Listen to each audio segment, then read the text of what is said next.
Missiles in Tiananmen, jets overhead, but the real shock was on the podium.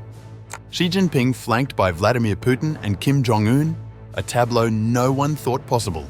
For Beijing, a show of power. For Moscow and Pyongyang, validation on the world stage. And for Washington, a warning. Is this the birth of a new axis, or just a fleeting spectacle?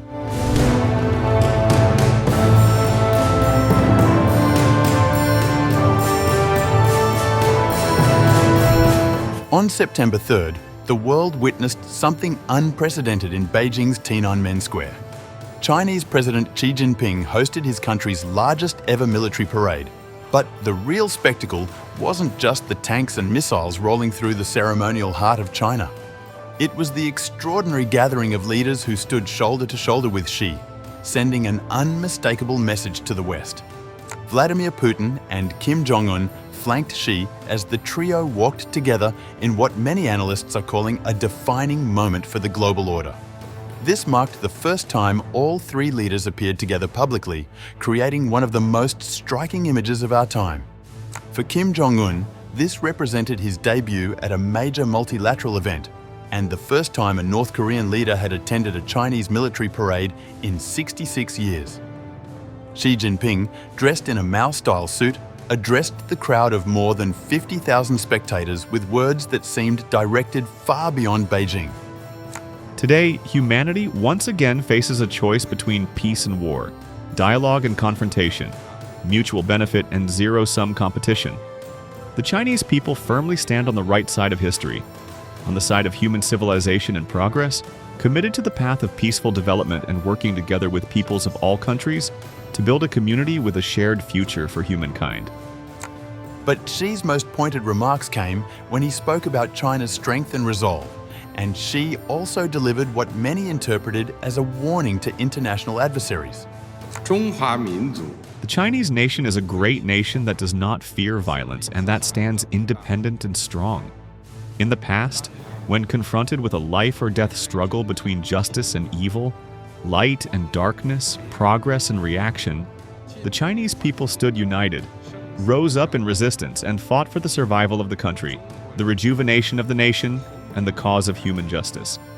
The parade, ostensibly commemorating the 80th anniversary of Japan's defeat in World War II, served as a platform for Xi to project China's military might and diplomatic influence. As he reviewed troops from an open-top limousine, calling out, "Greetings, comrades!" The display showcased cutting-edge military equipment, including missiles, tanks, drones, and new hypersonic weapons.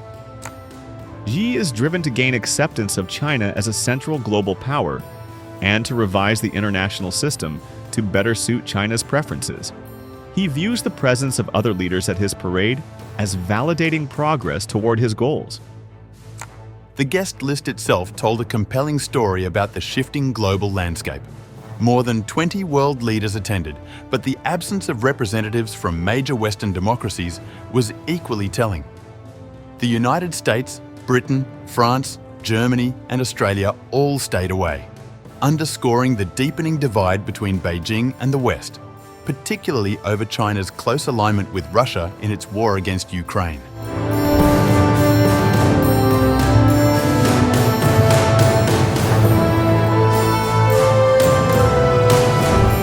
What made this parade particularly noteworthy wasn't just the display of military hardware, but what it represented about Xi's broader ambitions to reshape global power structures. Since taking power in 2012, Xi has methodically built up international blocs outside Washington's orbit, and Trump's trade policies have given these groupings new purpose and urgency. The parade also served to cement relationships that have been developing over recent years. Putin had already used the occasion to seal deeper energy deals with China, while the gathering gave Kim Jong-un an opportunity to gain implicit support for his banned nuclear weapons program. The presence of these leaders together represented what many analysts see as a consolidated front against Western influence. The significance of this moment cannot be overstated, particularly given the recent evolution of these relationships. Just over a year ago, in June 2024, Putin and Kim signed a mutual defense treaty during Putin's visit to Pyongyang, pledging military support if either nation faces aggression.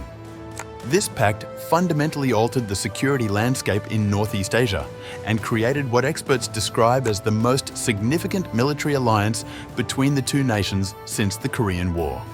The relationship between Russia and North Korea has deepened dramatically since Russia's invasion of Ukraine. Kim has provided Putin with crucial military support, including artillery shells, and has sent North Korean troops to fight alongside Russian forces.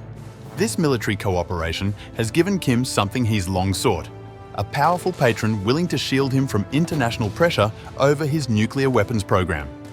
But perhaps even more intriguing was the apparent warming between China and North Korea on display Wednesday. Relations between Beijing and Pyongyang had notably cooled as Kim drew closer to Moscow's orbit.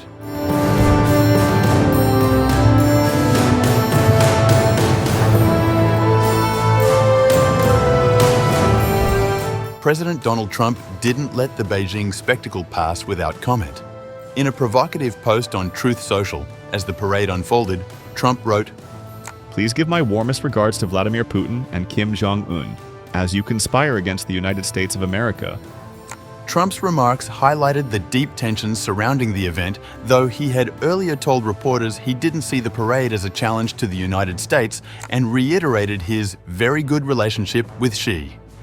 The American president also reminded China of US wartime support, stating, "The big question to be answered is whether or not President Xi of China will mention the massive amount of support and blood that the United States of America gave to China in order to help it to secure its freedom from a very unfriendly foreign invader." Meanwhile, a Kremlin aide has rubbished Trump's claims, stating, "Leaders of Russia, China, and North Korea did not even consider plotting conspiracies during ceremonial events in China. We hope he was ironical." The parade's timing was particularly significant given the broader geopolitical context. Just days earlier, Xi had unveiled his vision of a new global order at a regional security summit in Tiananmen, calling for unity against hegemonism and power politics in what observers saw as a thinly veiled critique of American influence.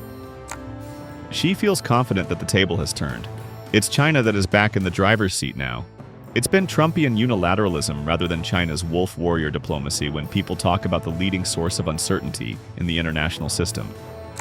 As the tanks rolled through Tiananmen Square and fighter jets flew overhead, the world got a glimpse of Xi Jinping's vision for the future.